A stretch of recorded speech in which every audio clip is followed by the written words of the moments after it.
O estudo de hoje é sobre as 7 últimas pragas. Nós vamos iniciar no capítulo 15 de Apocalipse.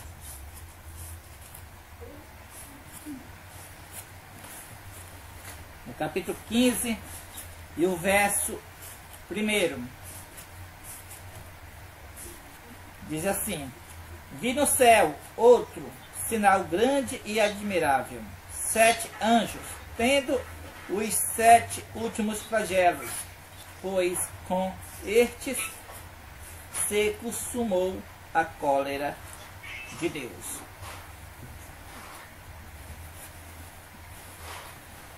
Então aqui nós vimos o profeta João, ele vê um grande sinal no céu, 7 anjos com as 7 taças das 7 últimas pragas, e com essas pragas consumará a ira de Deus. Então agora o profeta João, ele entra numa visão terrível. Então João, ele entra numa visão terrível, a visão das 7 últimas pragas.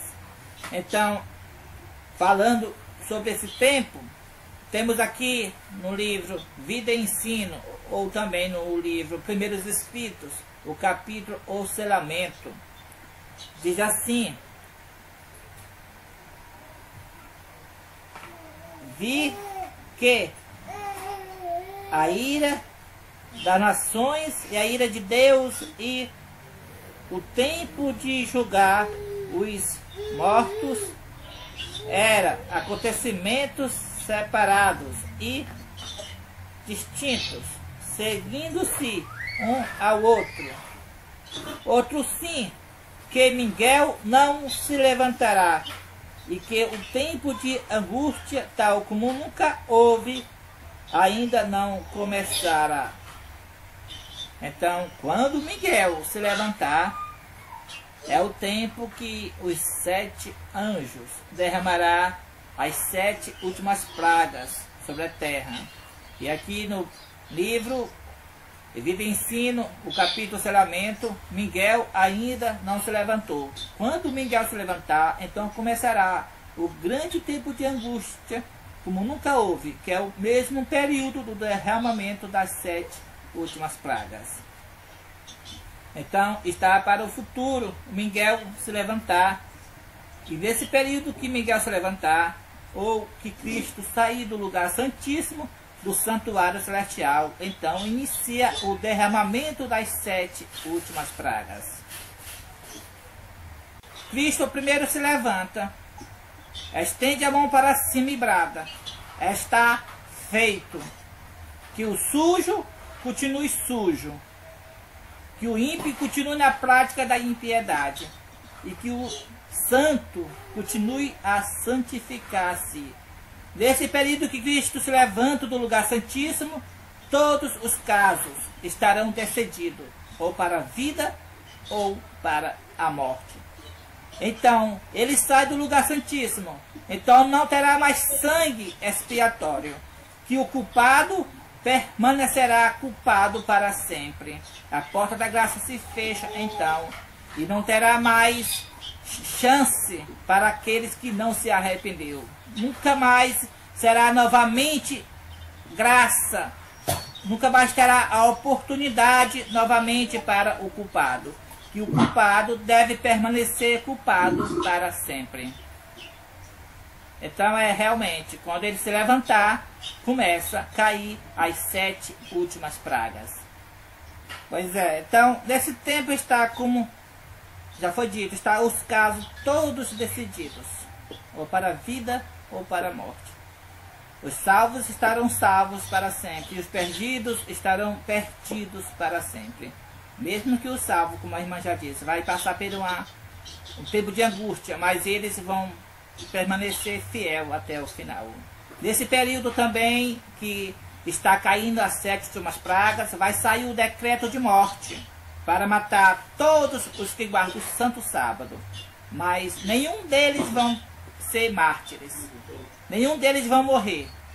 Deus vai proteger a todos, ainda que saia o decreto de morte, mas na hora do maior aperto acontecerá o livramento do povo de Deus. Os mártires serão antes das 7 últimas pragas. Será antes que Cristo sair do lugar santíssimo. Muitos de nós vamos ser mártires, para que outros se convertam, que o nosso sangue, o sangue dos mártires é semente para outros se converterem. Mas a partir que Miguel se levanta do lugar santíssimo do santuário celestial, então a mensagem encerrou. A mensagem do evangelho encerrou. Não tem mais mensagem para ser dada ao mundo. Encerrou a pregação. A graça terminou. Então é por isso que as 7 últimas pragas caem sobre o homem culpado, que não se arrependeu dos seus pecados. Então, voltando para o estudo aqui, o João, no primeiro verso do capítulo 15, como eu já li, ele vê um grande sinal no céu. 7 anjos, que tendo os 7 últimos flagelos, pois com estes se consumou a cólera de Deus. João, ele entra para uma visão terrível. Toda vez que Deus vai mostrar algo terrível, inicia a visão. Então agora Deus tira o seu servo da visão terrível para mostrar uma visão de deleite, um conforto, para o seu profeta ficar confortado, para depois voltar para a visão e contemplar a visão terrível. Então agora vai sair da cena, dessa visão terrível, das 7 últimas pragas. Deus vai confortar seu servo, como também vai nos confortar com agora outra visão. Depois que nós ficar confortado com essa visão, e o profeta João ficou confortado com essa visão, aí entramos na visão novamente das 7 últimas pragas. Então, o verso 2, sai da visão para o seu profeta ficar confortado, como também nós vamos ficar confortados com o que se lê em seguida. Verso 2, lê para nós, irmãos. E eu vi como se fosse um mar de vidro, misturado com fogo. E ao que havia obtido a vitória sobre a besta, e sobre a sua imagem, e sobre sua marca, e sobre o número de seu nome, ficarem sobre o mar vivo, tendo as harpas de Deus. Verso 3, até o verso 4. E eles cantam a canção de Moisés, o servo de Deus, e a canção do Cordeiro, dizendo: Grandes e maravilhosas são as tuas obras, Senhor teu Deus poderoso. Justos e verdadeiros são os teus caminhos, tu e santo. Quem não te temerá o Senhor? Quem não te temerá o Senhor e não glorificar o teu nome? Porque tu somente és santo. Porque todas as nações virão e adorarão diante de ti. Porque os teus juízos foram feitos manifestos. Amém. Então aqui, Amém. o profeta João agora contempla um mar como se fosse de vidro misturado com fogo. E ali ele vê os vencedores da besta e da sua imagem e do número do seu nome. Em pé deste mar, tendo harpas de Deus. E cantaram o cântico de Moisés e o cântico do Cordeiro. Em Malaquias, capítulo 4, verso 4, ela fala: Lembrai-vos da lei de Moisés, meu servo, a qual eu prescrevi no Monte Horebe, a saber, estatutos e juízo. É impossível os vencedores da besta e da sua imagem não se lembrar da lei de Moisés, pois só vai se lembrar da lei de Moisés, a qual Deus escreveu com seu próprio dedo no Monte Horebe, somente aqueles que vai vencer a besta e a sua imagem e seu sinal. Pois o povo de Deus, ele tem a lei de Deus escrita no seu coração. Portanto, para cantar esse cântico de Moisés, nós devemos lembrar da lei de Moisés e guardar os 10 mandamentos. Ao contrário, nós não venceremos a besta, que representa o papado, a imagem da besta, que são as igrejas caídas protestantes apostatados. Nós não venceremos essa prova, a menos que nós guardemos a lei de Deus, a qual Deus deu a Moisés no Monte Horebe. Então, nós cantaremos no final, diante do mar de vidro, em pé no mar de vidro, o cântico de Moisés e o cântico do Cordeiro, porque nós guardamos os mandamentos de Deus e temos a fé em Jesus Cristo, o Cordeiro de Deus que tira o pecado do mundo. Então, o cântico de Moisés, esse a seguir, que a gente vê do verso 3 ao verso 4, este é o cântico de Moisés e do Cordeiro. Porque no final diz assim, fala sobre: porque os teus atos de justiça se fizeram manifestos. O derramamento das 7 últimas pragas é a justiça de Deus caindo sobre os transgressores da lei de Deus. Enquanto os transgressores da lei de Deus estavam perseguindo o povo de Deus no tempo do decreto dominical, matando os servos de Deus, agora Deus faz justiça. Deus é amor, mas também Ele é justiça. Então, os teus juízos são manifestos com o derramamento das 7 últimas pragas. A lei de Deus será reivindicada, a lei de Deus será exaltada. Deus vai exaltar a sua santa lei com o derramamento das 7 últimas pragas. Esta lei que os homens transgridem, esta lei que eles pisam com os pés profanos, Deus vai exaltá-la, essa lei, e essa lei vai condenar eles próprios, essa lei. Quando as pragas estiverem caindo, eles verão, então, o pecado que eles fizeram contra a santa lei de Deus, por não obedecê-la. Louvado seja o nome de Deus.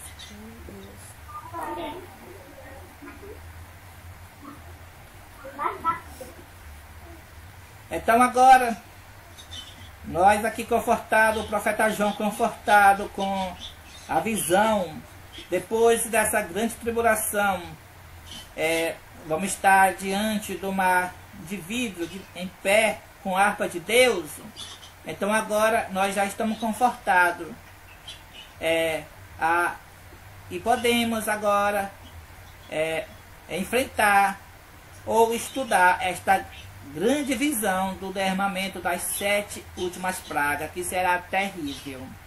Mas primeiro Deus já mostrou a recompensa dos povos de Deus, a recompensa dos santos, que vão estar no céu. Então vamos continuar aqui o verso 5. Depois destas coisas, olhei e abriu-se no céu o santuário do tabernáculo do testemunho. Então agora ele vê o lugar santíssimo ser aberto, onde está o testemunho. O testemunho é os 10 mandamentos, a lei de Deus, escrita em 10 mandamentos.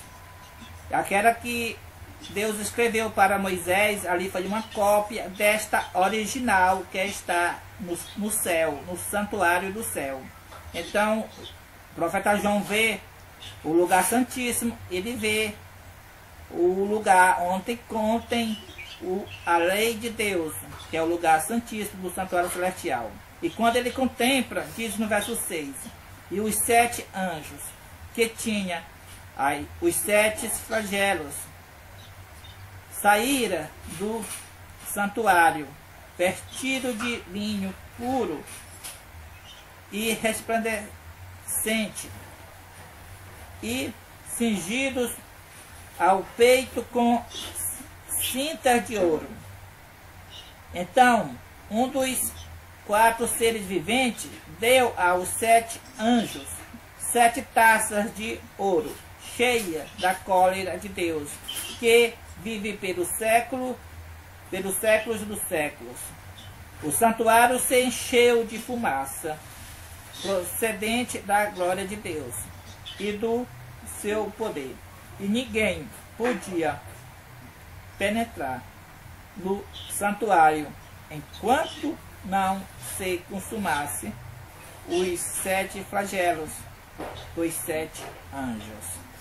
Então aqui a gente vê, foi mostrado o lugar santíssimo para o profeta João, mostrando que quando terminar a obra do lugar santíssimo, o qual Cristo está agora fazendo expiação por todos aqueles que verdadeiramente se arrependem dos seus pecados, quando terminar esta obra, quando o caso de todos estiver decidido ou para a vida ou para a morte, então Cristo sai do lugar santíssimo. Por isso que o profeta João vê o lugar santíssimo, que é o período que Cristo vai sair, é o período que Miguel vai se levantar do lugar santíssimo, do santuário celestial. Então, quando Cristo sair, a porta da graça se fecha e o santuário se enche de fumaça procedente da glória de Deus. E ninguém pode entrar no santuário enquanto as 7 últimas pragas estarão sendo derramadas aqui sobre a terra. Agora, por quê? Porque ninguém pode entrar. Deus, ele é amor. E ele é Deus de justiça também. E esse ato de punir o pecador é um ato chamado ato estranho para Deus. E Deus, ele está triste. Em outras palavras, se fosse para o ser humano, podemos dizer que o ser estava chorando ali e não queria a presença de ninguém nesse momento que estava chorando. Mas nós sabemos que Deus não chora, né? Então Deus está triste e não quer a presença. Enquanto está sendo derramada as 7 últimas pragas, Deus está sozinho. Ainda ele tem que fazer esse ato de justiça, de punir os transgressores que não se arrependeram, mas é ato doloroso para Deus, porque Deus, ele é amor, mas a justiça tem que ser feita. É por isso que o santuário está cheio de fumaça e ninguém pode entrar no santuário enquanto não terminar de ser derramada as 7 últimas pragas. As pragas não serão universal, mas contudo será o mais terrível juízo já que foi trazido para os seres humanos. Pois se fosse universal, não escaparia ninguém para contemplar a vinda de Cristo. Perecia todos. Mas será os mais terríveis flagelos que já os seres mortais vão testemunhar. Eu vou ler sobre esse assunto também no Grande Conflito. Diz assim no Grande Conflito, na página 628. Estas pragas não são universais. Ao contrário, os habitantes da terra seriam inteiramente exterminados. Contudo, serão os mais terríveis flagelos que já foram conhecidos por mortais. Todos os juízos sobre os homens antes do final do tempo da graça foram misturados com misericórdia. O sangue propiciatório de Cristo tem livrado o pecador de os receber na medida completa de sua culpa. Mas no juízo final a ira é derramada sem mistura de misericórdia. Então será assim. Não será universal, mas será o mais terrível, será o juízo, mais terríveis pragas já, conhecido por seres mortais. Então agora nós vamos para o capítulo 16.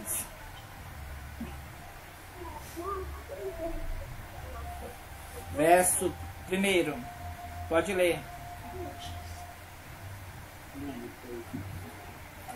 É o 1, não é? Sim.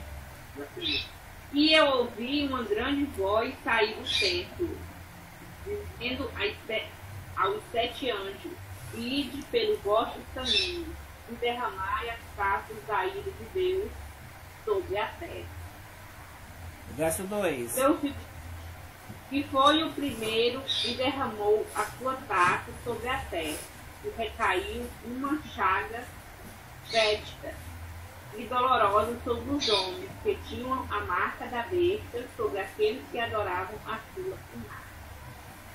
Hoje, quando nós damos a mensagem sobre a besta, a pessoa diz que isto não é algo de grande importância, mas aqui fala claramente que os que receber a marca da besta, os adoradores da sua imagem, vão receber as 7 últimas pragas. E aqui a primeira praga vai ser úlcera feia e dolorosa.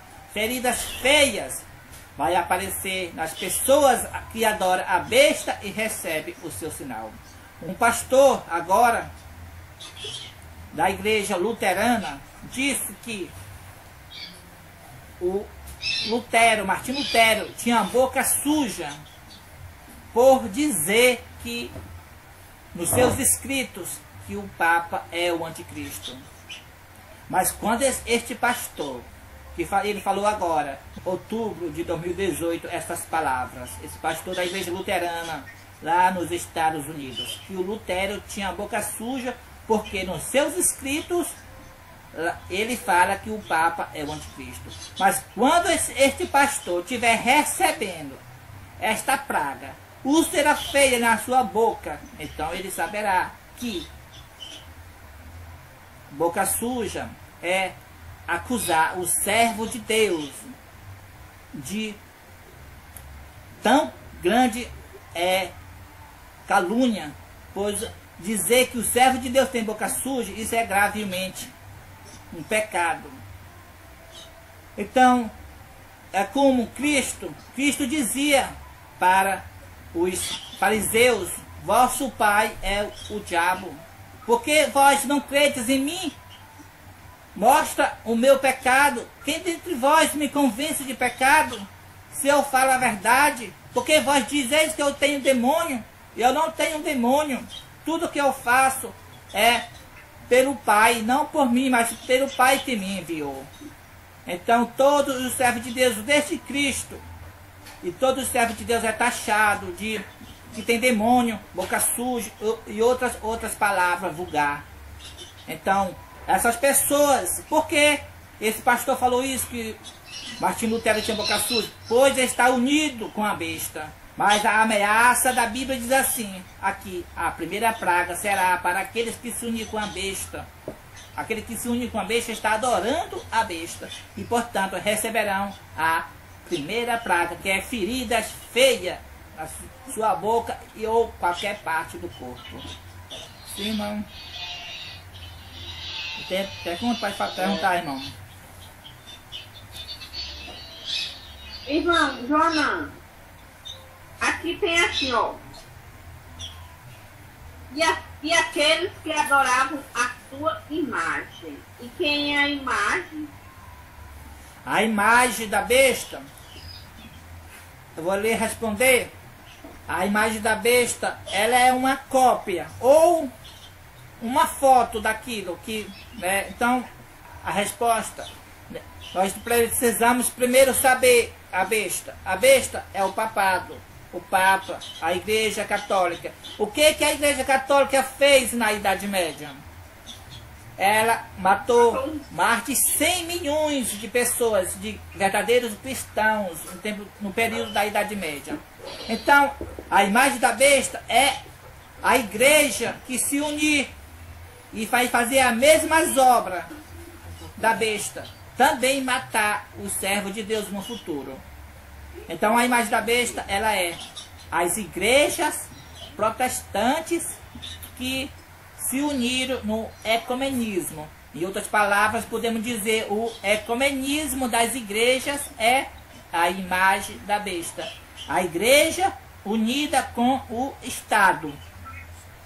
é a imagem da besta. As igrejas protestantes ou evangélicas unidas com o Estado é a imagem da besta. Pois nós vamos ser mortos não pela igreja católica dessa última batalha.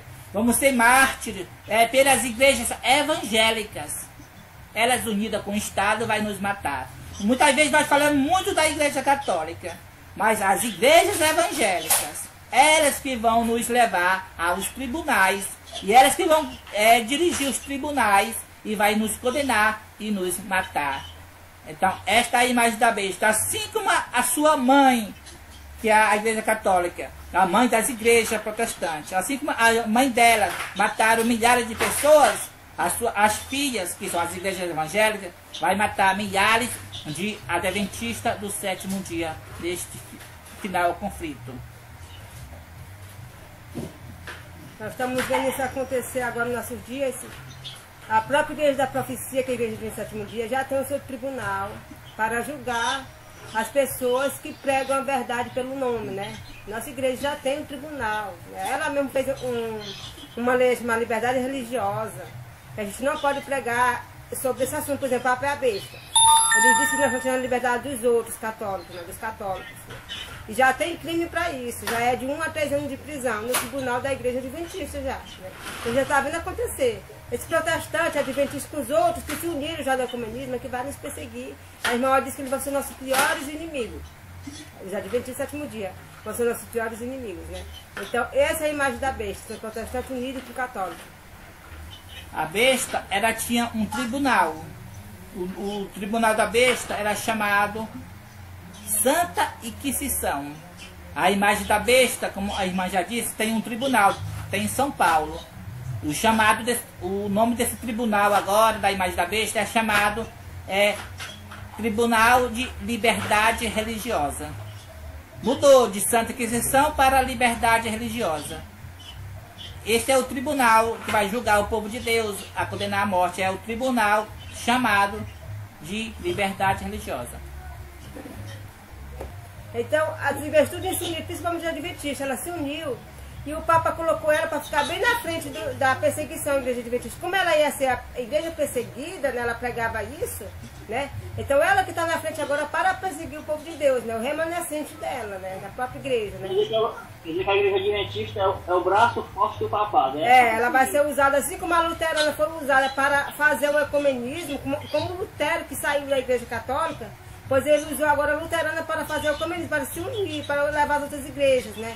E agora a adventista, como ela pregava que a igreja católica quer perseguir eles, pois é a própria igreja agora que vai perseguir os adventistas, né, os remanescentes. A irmã Watts já disse isso, que eles iam se tornar os piores inimigos, era eles que iam levar aos tribunais dos adventistas, né, os que não foram fiéis, né.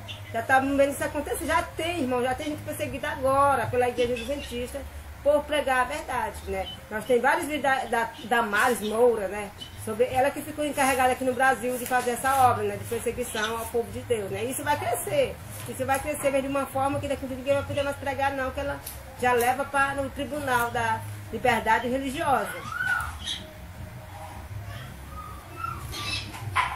Eu vou fazer uma pergunta, a imagem da lei já está formada ou ainda está se formando?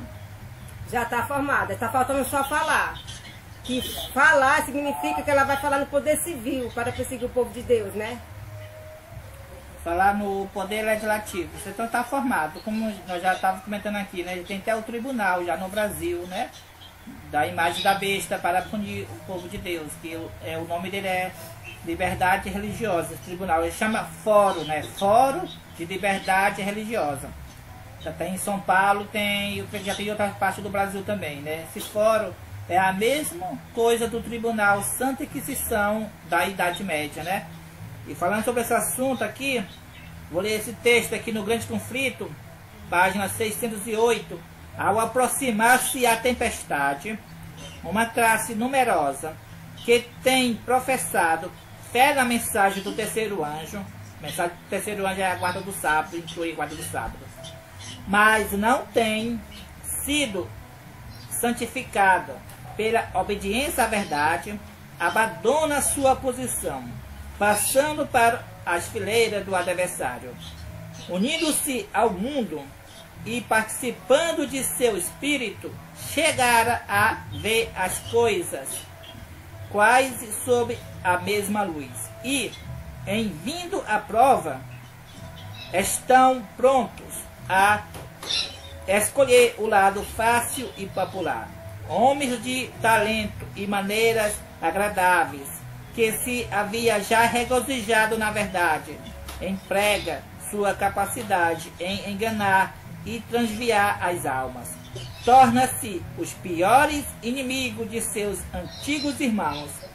Quando os observadores do sábado forem levados perante os tribunais para responder por sua fé, estes apóstatas serão os mais ativos agentes de Satanás para representá-los falsamente e os acusar, e por meio de falsos boatos e insinuações incitar os governantes contra eles. Então aqui, os piores inimigos serão nossos antigos irmãos, a instituição da igreja. Será os piores inimigos. A igreja adventista institucional vai perseguir o remanescente fiel, que somos nós que guardamos todos os mandamentos de Deus. O irmão teve um sonho, agora mandou para mim em áudio esse sonho, e na verdade não era do irmão, era da sogra dele. Então a sogra dele sonhou no céu, viu um relógio que tinha as horas do relógio era em algarismo romano. Então, quando estava sendo 9 horas, esse relógio parou e pareceu que o relógio se abriu, e ali saiu quando parou aquele relógio, desapareceu e apareceu cavaleiros de Roma, aquele monte de cavaleiros de Roma na hora 9. E depois, no ponteiro do relógio, uma nuvem com dois chifres. Então ele mandou, como ele viu aquele vídeo que eu interpretei um sonho da irmã sobre 3 de 6 de 2016, então ele quis a interpretação também desse sonho. Então eu interpretei o sonho para ele. Mostrei para ele, irmão, esse relógio é o dia, às 12 horas do dia, que começou esse grande dia da expiação, que começou em 1844. E a hora nona é a hora nona desse dia, que foi a hora nona desse dia, deu no ano de 1980. E os cavaleiros, realmente os cavaleiros de Roma, é o papado. Então, são as doutrinas falsas que o papado introduziu nas igrejas. Então, expliquei para ele, olha, no ano de 1980, houve o ataque de Roma contra todas as igrejas, e especialmente contra a nossa igreja. E foi introduzido a Trindade no ano 1980. Pela primeira vez, a igreja teve que aceitar a Trindade, senão ela não poderia ter acesso às escolas, não poderia mais continuar com a escola da igreja, nem com os hospitais. Então, o ataque da Trindade, a igreja aceitou a Trindade, a igreja adventista do sétimo dia faz apenas 38 anos que ela aceitou a Trindade por causa do ataque de Roma. Se ela não tivesse aceitado a Trindade, ela teria sido já perseguida pela Igreja Católica. Mas como ela aceitou, agora virou um agente da Igreja Católica. A Igreja Adventista institucional, ela está sendo a segunda católica. Um meio de a Igreja Católica perseguir o povo de Deus. E, portanto, ela é a imagem da besta, porque está no ecumenismo. E ela já fez um tribunal chamado Fórum de Liberdade Religiosa. Sim, e os 2 chifres, explicando o sonho para ele. A nuvem com 2 chifres é o período que os Estados Unidos, que é a besta de 2 chifres, vai dar o poder para Roma, para o Vaticano, para o papado, com a saída do decreto dominical nos Estados Unidos. Essa foi a interpretação do sonho, né, que eu dei para ele, né? Vamos continuar? Mais pergunta? Não, vai prosseguir. Como a Igreja Católica consegue ganhar essas igrejas? Muito simples. ela coloca pessoas disfarçadas, jesuítas disfarçados de pastores nas igrejas, na liderança, e lá ela molda a mente de todo mundo, né? Então ela é tão sagaz que ela coloca homens disfarçados lá dentro para ficar assim, na liderança da igreja, lá nos Estados Unidos, aqui no Brasil, na liderança. E com isso ela consegue o que ela quer. Tem vários jesuítas disfarçados na igreja adventista, em todas as igrejas aí, né? Para poder se apostatar, para poder botar a doutrina falsa e fazer o que eles querem. Então a primeira praga, como nós vimos, vai ser úlcera feia e dolorosa nos homens que têm a imagem da besta e que receberam o seu sinal, né? A imagem nós sabemos que é o ecumenismo, as igrejas protestantes, né? Ou igrejas evangélicas, todas aquelas que aceitaram o ecumenismo. Quero dizer também que a Trindade é a doutrina central da Igreja Católica e não existe ecumenismo sem Trindade. Não existe ecumenismo sem Trindade. Todas aceitam o ecumenismo pelo batismo, em nome do Pai, do Filho e do Espírito Santo, que é algo para unir o ecumenismo à Trindade, né? Então agora nós vamos para o segundo flagelo.